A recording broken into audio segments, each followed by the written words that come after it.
नमस्कार जी, आपका बहुत बहुत स्वागत है हमारे YouTube चैनल ध्येय यात्रा ICS पर। आपको पता है हमने पिछले क्लास में देखा था भारतीय संविधान, संविधान का महत्व एवं क्लासिफिकेशन ऑफ कॉन्स्टिट्यूशन, इसको हमने पिछली क्लास में पढ़ा था। आज देखेंगे हम संविधान का कि भाई संविधान एक होता है, कई लिखित होते हैं, कुछ अलिखित होते हैं, ऐसे संविधान होते हैं। तो लिखित और अलिखित संविधान में क्या अंतर होता है? कई बार आपको मुख्य परीक्षा में लिखने को आ सकता है और कई बार आपको प्री एग्जाम में भी आ सकता है कि भाई लिखित और अलिखित में क्या अंतर होता है। आज इस विषय पर हम चर्चा करेंगे कि भाई लिखित संविधान में क्या अंतर होता है और अलिखित संविधान में क्या अंतर होता है। अगर आप देखेंगे कि लिखित और अलिखित संविधान में क्या अंतर होता है, हल्का सा पहले मैं यहाँ लिख देता हूँ, बाद में फिर हम लिखित और अलिखित में अंतर को क्या करेंगे, हम डिफाइन करेंगे। आप यहाँ पे देखना और आप साथ में लिखते जाना या इसका स्क्रीनशॉट लेते चलना। लिखित एवं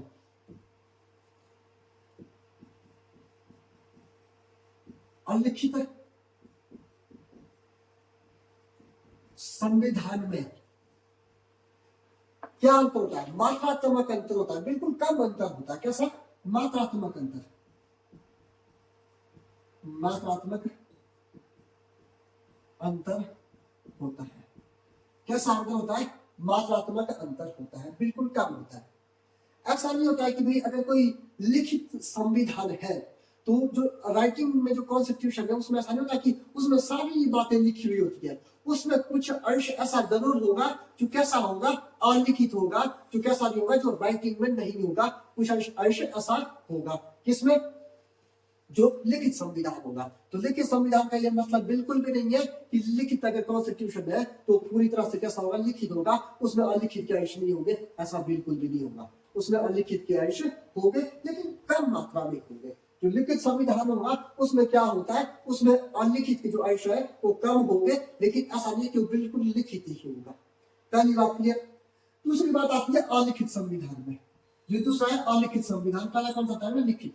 तो अलिखित संविधान में क्या होता है कि अलिखित संविधान में ऐसा होता है कि ऐसा नहीं कि अलिखित है तो वो सिर्फ आपके बातों में पता है आपको या आपके दिमाग में बैठा हुआ है कि हाँ भाई ये हमारा संविधान कैसा है, ऐसा बिल्कुल भी नहीं है। वो भी लिखा गया हुआ है, लेकिन जैसे भारतीय संविधान को संकलित हमने किया है ना, बिल्कुल पार्ट 1, पार्ट 2, पार्ट 3 इस तरह से बिल्कुल संकलित करके रखा हुआ है हमने, तो वैसा बिल्कुल भी नहीं है। तो उसमें क्या है, उसमें लिखा हुआ है लेकिन उसको जो क्या है कि उसको संकलित नहीं किया हुआ है, उसका हमने क्या नहीं कर रखा, संकलन नहीं किया हुआ है, तो उसको क्या बोलेंगे, अलिखित संविधान। तो इसमें बिल्कुल मात्रात्मक अंतर होता है। जो लिखित संविधान है वो बिल्कुल लिखित नहीं है, उसमें कुछ अलिखित के भी अंश है। कुछ अलिखित संविधान है तो ऐसा नहीं है कि उसमें लिखा कुछ नहीं हुआ है, उसमें बहुत सारी बातें ऐसी होती है क्योंकि जो अलिखित संविधान होता है वो कैसा होता है, विकसित होता है। एक पीढ़ी से दूसरी पीढ़ी में कुछ विचार, कुछ बातें बताई गई, कुछ दूसरी पीढ़ी से तीसरी पीढ़ी में बातें आई, तीसरा तो चलता गया और उसको हमने कैसा रूप दिया, संविधान का रूप दिया। लेकिन वो बातें भी हमने कहीं ना कहीं लिखी हुई है, लेकिन लिखने का तरीका वैसा नहीं है जैसा लिखित संविधान में होता है। लेकिन कुछ अंश उसमें क्या हमने लिखे हुए हैं हमारे पास, लेकिन उसको संकलित रूप से हमने नहीं रखा हुआ है। तो ये लिखित और अलिखित में अंतर। तो अगर हम इसमें अंतर निकाल लें तो इसको आप लिख लेना कि लिखित और अलिखित संविधान में क्या होता है, मात्रात्मक अंतर होता है, बिल्कुल कम अंतर होता है। तो लिखित में क्या लिखेंगे आप? इसमें लिखेंगे प्रार्थना, इसमें लिखित अंश अधिक होता है। इसमें क्या है, इसमें लिखित अंश अधिक होता है एवं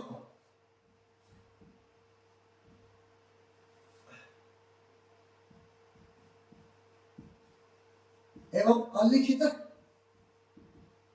अंश कम होता है।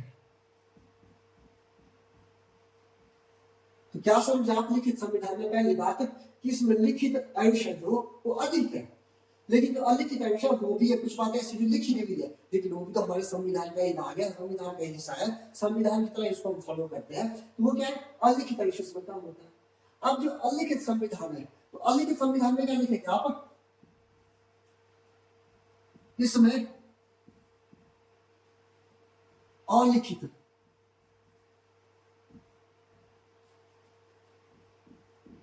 अंश अधिक है एवं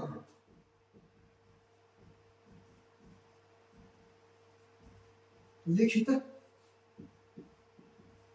अंश कम है। यानी कि जो अलिखित संविधान है उसमें कैसा है कि इसमें जो लिखित अलिखित अंश है वो तो अधिक है, कि भाई जो हमें जो लिखा है वो कैसा है, अधिक है। लेकिन ऐसा नहीं कि सारा लिखा ही नहीं हुआ, कुछ ऐसा भी है जो लिखा हुआ है लेकिन उसको तो उस तरीके से क्या नहीं कर रखा, संकलित नहीं कर रखा, लेकिन वो कुछ क्या है हमारे पास लिखित अंश भी पाए जाते हैं। इतनी बात क्लियर। तो पहली बात तो ये होगी लिखित और लिखित में। अब देखिए आप दूसरी बात क्या लिखेंगे आप, जो लिखित संविधान होता है। अब लिखित है तो लिखित के लिए आपको पहले लिखना पड़ेगा ना उसको, लिखित जो कॉन्स्टिट्यूशन है तो उसको आपको लिखना पड़ेगा। तो लिखना पड़ेगा तो वो संविधान कैसा होगा, निर्मित संविधान होगा, कि कुछ लोगों का समूह बैठा, उन लोगों ने क्या किया, हमारा संविधान लिखा, तो उसको क्या बोलेंगे, निर्मित। तो जो लिखित संविधान होगा वो कैसा होगा, हमेशा निर्मित होगा। निर्मित संविधान होगा, यानी कि इसका क्या हुआ, इसका निर्माण हुआ है, किसका, लिखित संविधान का। हमेशा क्या होता है, निर्मित होता है, निर्माण हुआ, कुछ लोगों का समूह बैठा और उन्होंने क्या तय किया कि हमें संविधान लिखना है, तो उन्होंने कैसा किया, निर्मित किया, निर्माण किया। लेकिन जो अलिखित संविधान होता है इसकी खासियत क्या होगी, क्योंकि मैंने आपको बोला जो अलिखित संविधान होता है वो कैसा संविधान होता है, विकसित होता है। वो कैसा है, विकसित संविधान है, विकसित संविधान होता है। कैसा संविधान होता है, विकसित संविधान होता है। क्योंकि ये कैसा संविधान है, ये लिखा नहीं गया, ये विकसित हुआ। कैसे विकसित हुआ कि एक पीढ़ी से दूसरी पीढ़ी कुछ परंपरा चली, दूसरी पीढ़ी से तीसरी पीढ़ी कुछ परंपरा चली, और ये परंपरा का एक सिलसिला ऐसा चलता रहा है। तो ये कभी लिखा नहीं गया, निर्मित नहीं किया गया कि हम आज बैठे और लिख दिया इसको ना। ये कैसा हुआ, ये विकसित हुआ, तो इसकी परंपरा कैसे विकसित है, तो ये बिल्कुल भी निर्मित नहीं होगा। ये कैसा संविधान होगा, हमेशा ये विकसित संविधान होगा। इतनी सी बात क्लियर। तो ये होगी हमारी दूसरी बात, लिखित और अलिखित में। अब आएगी तीसरी बात, जो निर्मित संविधान होगा, निर्मित किसी ना किसी ने तो किया होगा। जो निर्मित संविधान होगा वो कैसा, लिखित संविधान जो है ना वो कैसा, निर्मित है। तो जब वो निर्मित हुआ है तो किसी ना किसी ने तो निर्मित किया होगा। तो कुछ लोगों का समूह बैठा, उस लोगों के समूह को हमने क्या बोला, संविधान सभा।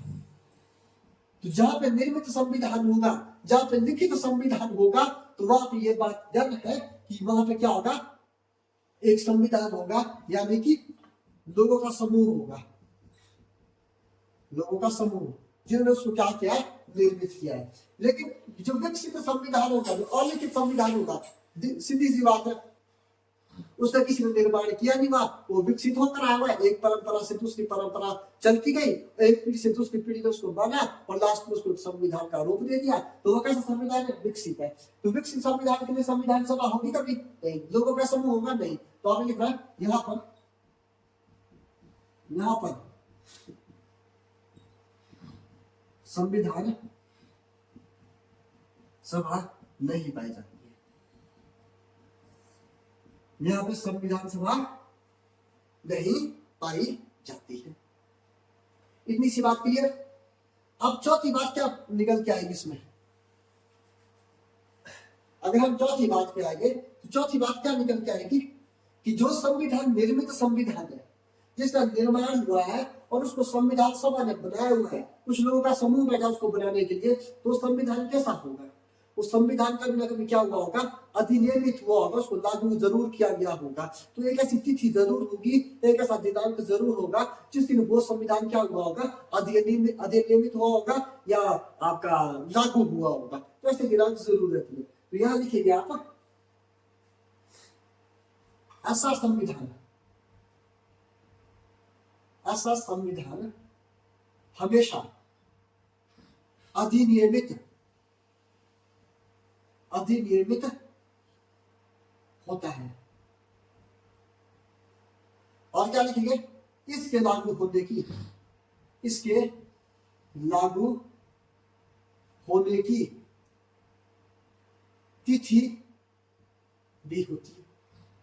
भाई जब लागू हुआ होगा तो उसकी तिथि हुई होगी किसकी, लिखित संविधान की। तो ये बात इसमें लिखी, लेकिन अलिखित संविधान में क्या लिखेंगे वही बात आप, अलिखित संविधान में वही जो चौथी बात आएगी अलिखित में, वही ये आएगी कि भाई जो संविधान विकसित हुआ है, ये संविधान निर्मित नहीं हुआ, ये कैसा हुआ है, ये विकसित हुआ है। तो विकसित संविधान की कोई अधिनियम करने की क्या तिथि नहीं होगी, लागू होने की भी कोई तिथि नहीं रही होगी। तो इसमें लिखना आपने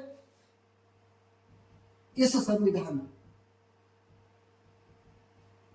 के अधिनियमित या लागू होने की तिथि नहीं होती। क्या होता कि इसकी ना कोई अधिनियमित होने की ना कोई लागू होने की कोई भी क्या होती तिथि नहीं होती है। इतनी बात है। और चौथी बात क्या होती है कि जो लिखित संविधान होगा इसकी राज्य व्यवस्था की जो प्रकृति है उसमें कई विकल्प खुले हो सकते हैं। तो इसमें क्या लिखना है, पांचवी बात,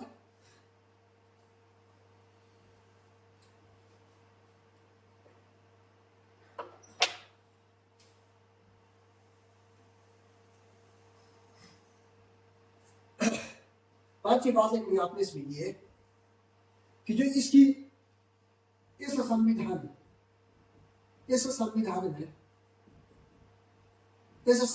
में क्या है, राज व्यवस्था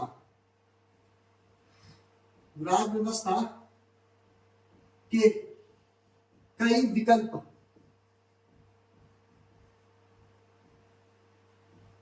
खुले होते हैं।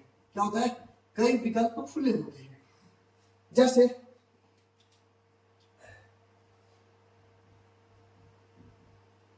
संघात्मक, जैसे एकात्मक, जैसे अर्ध संघात्मक।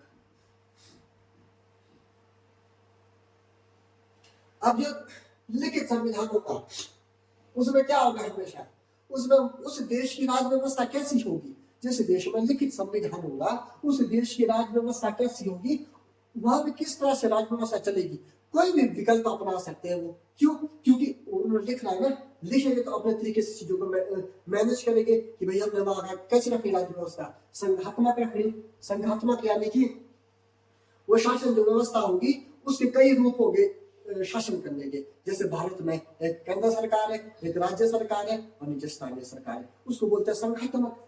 दूसरा होता है एकात्मक। एकात्मक में कैसे होता है, एकात्मक में जो शासन करने की जो सारी व्यवस्था होती है, शासन कर जो रूल करता है व्यक्ति, वो सारी शक्तियां किसके हाथ में होती है, किसी एक व्यक्ति के हाथ में होती है। वहां पे एक ही सरकार काम करती है, उसको क्या बोलते हैं, एकात्मक बोलते हैं। अर्ध संघात्मक होती है ऐसी कि भाई क्वासी फेडरल बोलते हैं इसको। और अर्ध संघात्मक में क्या होता है कि कुछ गुण संघात्मक के होते हैं, कुछ गुण एकात्मक के होते हैं, उसको बोलते हैं अर्ध संघात्मक। तो ये वाली बात होती है। जहां पे लिखित संविधान होगा वहां पे जो राज्य व्यवस्था के वक्त जो शासन करने के जो विकल्प होते हैं वो हमेशा खुले रहते हैं कि हम किसी भी तरह का वहां पे शासन रख सकते हैं। लेकिन जो अलिखित संविधान होगा उसकी हमेशा एक खासियत होती है, तो आपने लिखना है यहां पर राज व्यवस्था की प्रकृति हमेशा कैसी होगी, एकात्मक होगी। कैसी होगी, यूनिटरी होगी। कैसी होगी, एकात्मक होगी। यानी कि यहां क्या होगा, देखो जब संविधान लिखा नहीं हुआ, पहली बात मेरी ये समझो आप कि संविधान क्यों लिखना पड़ता है हमारे को। संविधान हमारे को इसलिए लिखना पड़ता है कि जहां पे एक से अधिक सरकारें हो, तो हमारे को ये बात जरूर लिखनी पड़ती है कि अगर ए नामक सरकार है तो उसका क्या काम होगा, बी नामक सरकार है तो उसका क्या काम होगा, सी नामक सरकार है तो उसका क्या काम होगा। अब भारत में लिखित संविधान क्यों है, भारत में लिखित संविधान इसीलिए भी है क्योंकि भारत में आपने देखा होगा राज्य व्यवस्था का स्वरूप कैसा है, यहाँ पे अर्ध संघात्मक है। यानी कि यहाँ पे हमारे पास आपने देखा होगा कि कुछ राज्य सरकार है, कुछ केंद्र सरकार है, कुछ स्थानीय सरकार है। यानी कि ऐसी सरकार यहाँ पे संघात्मक सरकार चलती है, यानी कि शासन करने की शक्तियां कई लोगों के, कई सरकारों के हाथों में है। अब जब कई लोगों के, कई सरकारों के हाथों में है शक्तियां, तो शक्तियों का विभाजन कैसे हुआ होगा, उस हमने संविधान में लिखा होगा। तो संविधान में लिखा हुआ है कि केंद्र सरकार के पास ये शक्तियां रहेगी, राज्य सरकार के पास ये शक्तियां रहेगी, और केंद्र सरकार के पास ये शक्तियां रहेगी, और स्थानीय सरकार के पास ये शक्तियां रहेगी। ये कहाँ लिखा हमने? संविधान में लिखा। क्लियर बात? तो क्यों लिखना पड़ा हमारे को? ताकि न राज्य सरकार और केंद्र सरकार के बीच लड़ाई हो, न स्थानीय सरकार और राज्य सरकार के बीच लड़ाई हो। तो इसको हमने पहले ही संविधान में लिख दिया। इसीलिए भारत में कैसा है? लिखित संविधान है। अब वही अगर जहां जिस देश में अलिखित संविधान होगा, वह संविधान लिखा नहीं हुआ। हाँ, इसीलिए नहीं लिखा गया क्योंकि वहां की जो सरकार ने जो काम करना वो एक ही सरकार है। अब जब एक ही सरकार है तो उनके बीच कोई डिस्प्यूट होगा? नहीं होगा। मैंने खुद जो काम करना है तो मेरे से कभी डिस्प्यूट हो सकता है? नहीं हो सकता है। तो नहीं हो सकता है तो वहां पे कैसा होगा? हमेशा अलिखित संविधान होगा, और शासन करने की कैसी व्यवस्था होगी? हमेशा एकात्मक होगी। कैसी होगी? एकात्मक शासन व्यवस्था वहां पे होगी। हमेशा एक ही सरकार के पास क्या होगा? शासन करने की सारी सारी शक्तियां होंगी। तो ये है लिखित और अलिखित में एक अंतर, ये भी हमारा पाया जाता है। इतनी बात क्लियर? अब इसको मैं ऊपर से मिटा देता हूं,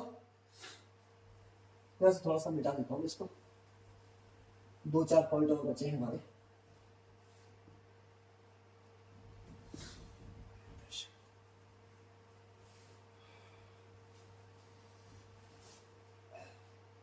इतनी बात क्लियर? अब अगली बात लिखना है अपने से, जो लिखित संविधान होगा, छठवां नंबर डालना है उसको। जो लिखित संविधान होगा यहाँ क्या होगा? यहाँ पे जो यहाँ पर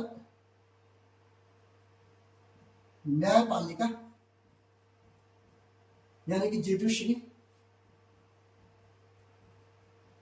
कार्यपालिका एवं विधायिका की अपेक्षा कैसी होगी? अधिक शक्तिशाली होगी। कैसी होगी? अधिक शक्तिशाली होगी। यानी कि न्यायपालिका है वो किससे? लिखित संविधान की बात कर रहा हूं। वो कार्यपालिका और विधायिका की अपेक्षा क्या होगी? अधिक शक्तिशाली होगी। क्या? न्यायपालिका। अब ये मैंने से क्यों बोला आपको? क्योंकि जहां पे लिखित संविधान होगा वहां पे न्यायपालिका का मजबूत होना कार्यपालिका और विधायिका की अपेक्षा अधिक मजबूत होना इसलिए जरूरी है कि भाई विधायिका तो कोई ना कोई कानून बना देंगी, कार्यपालिका उसको लागू कर देंगी, लेकिन उससे किसी व्यक्ति के क्या मौलिक अधिकारों का, उस व्यक्ति के किसी व्यक्ति के अधिकारों का हनन तो नहीं होगा, संविधान का वायलेशन तो नहीं होगा, कहीं राज्य सरकारों के ऊपर केंद्र सरकार अपनी शर्तें थोपने का प्रयास तो नहीं कर रही है। ये इसीलिए जरूरी हो जाता है इसका न्यायपालिका का मजबूत होना। अगर न्यायपालिका मजबूत रहेगी, अगर केंद्र सरकार राज्य सरकारों के ऊपर दबाव बना रही है, अपनी शर्तें थोपने का प्रयास कर रही है, या राज्य सरकारें स्थानीय सरकारों के पास के ऊपर अधिक दबाव बनाने का प्रयास कर रही है, अपने शर्तें थोपने का प्रयास कर रही है, तो उसे होता क्या है?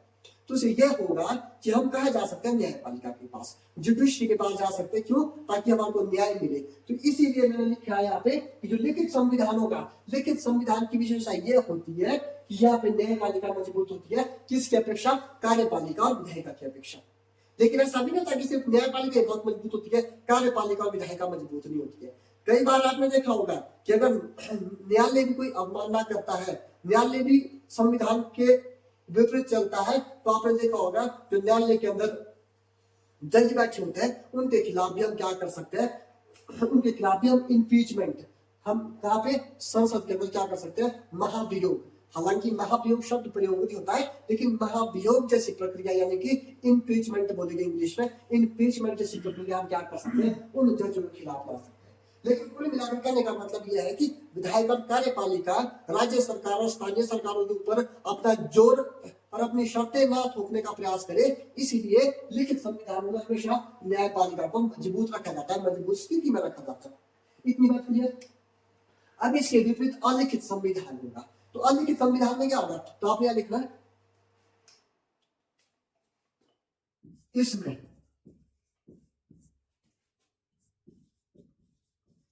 न्यायपालिका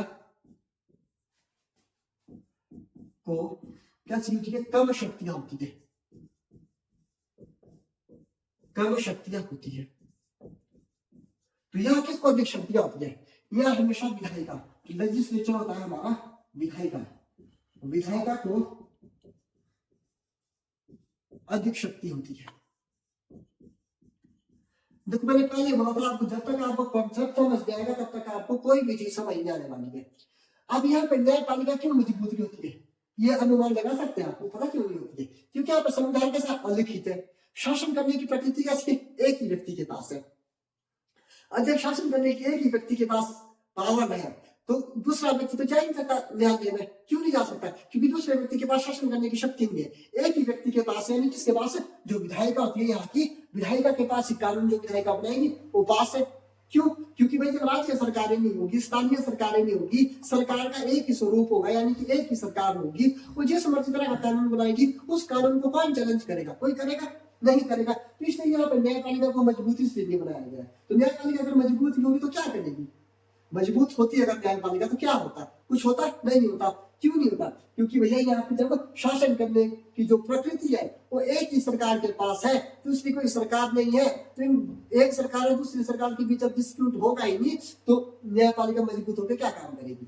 तो इसलिए सरकार का जो यहाँ पे शासन करने का तरीका होगा शायद एक ही व्यक्ति के पास, यानी कि एकात्मक है, यानी कि एक ही सरकार के पास है, इसलिए वो जैसा मर्जी कानून बना ले वो कैसा होता है, सर्वोच्च होता है। तो न्यायपालिका का ज्यादा यहाँ पे रोल इन मामलों में नहीं रहता है, न्यायपालिका अन्य कानूनों में यहाँ रोल निभाती है, लेकिन जो सेंट्रल गवर्नमेंट से जो लॉ पास होता है उसमें किसी भी प्रकार का न्यायपालिका का क्या नहीं होता, हस्तक्षेप नहीं होता है, क्योंकि अभी सरकार कैसी है, हमेशा एक ही सरकार है, सरकार का स्वरूप शासन करने का एक ही है, इसलिए यहाँ पे कैसा है, यहाँ पे न्यायपालिका मजबूत नहीं होती है। इतनी बात क्लियर। अब इसमें 7वां पॉइंट लिखेंगे हम, इसको मिटा देते थोड़ा नीचे और।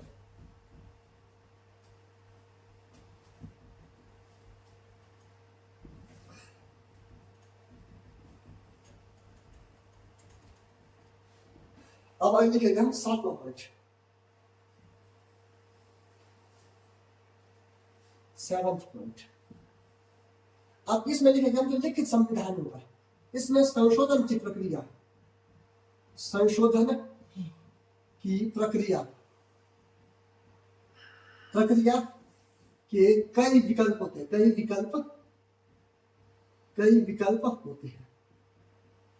वो कैसे, यहाँ पे जो संशोधन की प्रक्रिया विकल्प वो कैसे होंगे, हमेशा वो हमेशा या तो कठोर होंगे या लचीले होंगे, या दोनों के गुण होंगे, दोनों के गुण, कठोर भी और लचीला भी है। तो भारतीय संविधान कैसा है, कुछ मामलों में बहुत कठोर है, यानी कि कुछ ऐसे संविधान में कुछ ऐसे हमारे चीजें लिखी गई है कि जिनको हम जल्दी जल्दी क्या नहीं कर सकते हैं, उनको हम अमेंड नहीं कर सकते, यानी उसमें संशोधन नहीं कर सकते। कुछ ऐसी बातें भी है हमारे संविधान में, कुछ ऐसी बातें भी जिनको हम आसानी से क्या कर सकते हैं, संशोधन कर सकते हैं। जैसे आपने देखा होगा अनुच्छेद 1 है, 2 है, 3 है, उनको हम आसानी से क्या कर सकते हैं, संशोधित कर सकते हैं। लेकिन कुछ ऐसे मामले हैं जिनको हम बिल्कुल आसानी से संशोधित नहीं कर सकते हैं, उसको संशोधन करने के लिए कठोर प्रक्रिया से हमारे गुजरना पड़ता है।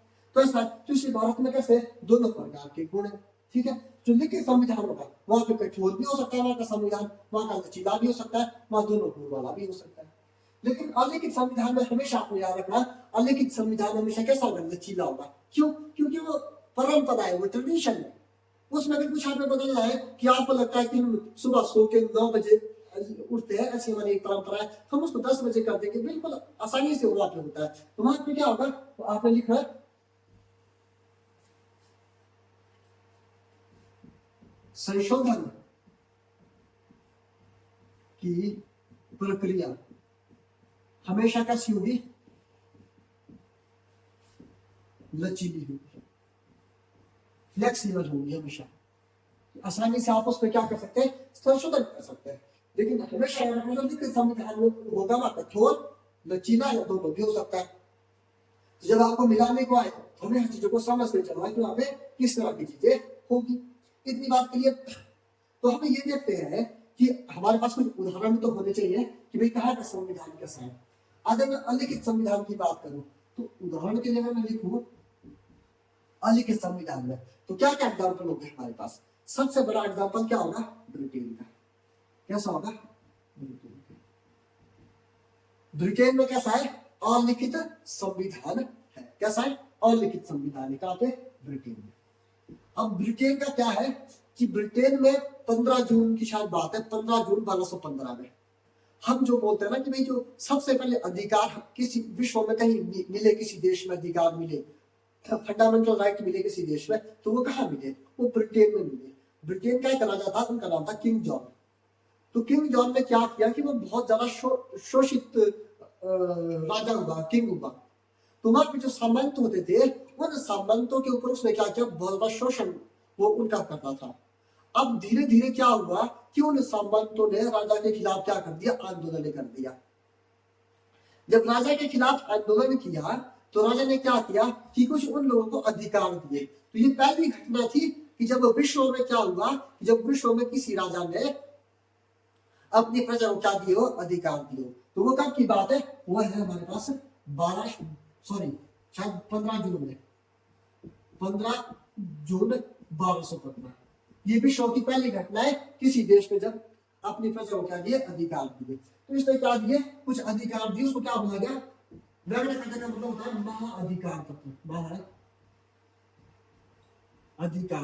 पत्र क्या होता है? मैग्ना कार्टा का मतलब होता है महाअधिकार पत्र। तो 15 जून 1215 को ब्रिटेन के राजा किंग जॉन ने अपनी प्रजा को क्या दिए?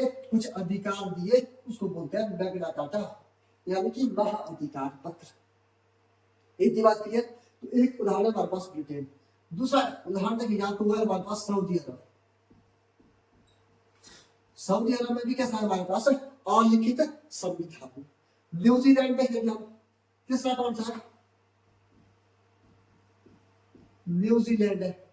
चौथा कौन सा हमारे पास? इजराइल है। ये कुछ देशों के उदाहरण है जहां पर कैसा संविधान मिलता है हमारे को? हमेशा अलिखित संविधान मिलता है। अगर हम लिखित संविधान में देखेंगे तो लिखित संविधान में अगर हम उदाहरण देखेंगे तो यहाँ पे किस किस का मिलेगा आपको? सबसे पहला लिखित संविधान किसका है? अमेरिका का। अमेरिका का। उसके बाद आप देखेंगे तो श्रीलंका है। ठीक है। श्रीलंका के बाद देखेंगे तो आप भारत है, जापान है, नेपाल है। ठीक है। श्रीलंका के बाद देखेंगे आप तो भारत है, जापान है, नेपाल है। तो ये कैसे देशों के एग्जाम्पल है जहां पे लिखित संविधान पाया जाता है। तो लिखित संविधान और अलिखित संविधान में क्या अंतर होता है? मुझे लगता है ये चीजें आप आज समझ गए होंगे। तो आज के लिए इतना ही लिखित और अलिखित संविधान में। धन्यवाद। Thank you.